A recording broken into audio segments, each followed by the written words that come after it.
film, la couleur transmet toujours quelque chose.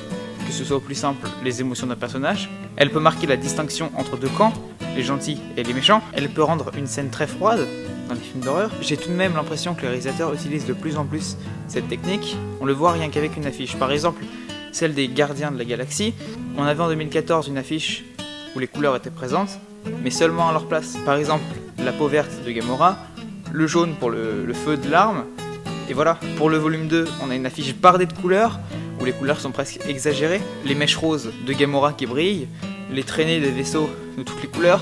Donc cet effet de couleur qui donne presque envie de mettre en fond d'écran chaque image d'un film, comme on a pu l'entendre, ça existe de plus en plus. Je repense à l'affiche de Star Wars 7, qui mélangeait déjà pas mal les couleurs et qui faisait s'affronter le bien et le mal, affiche qui a été pas mal parodiée, on en avait des très drôles. Plus récemment j'ai vu Kong, un film très décevant.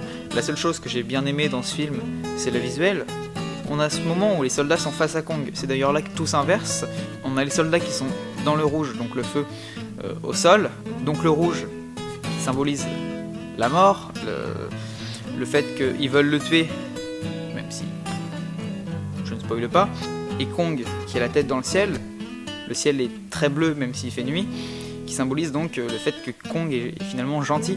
Dans La La Land, les robes de Mia qui ont un lien avec ses émotions, et le fait qu'il y ait une couleur significative pour chaque saison, parce que je le rappelle, La La Land est découpé en saisons.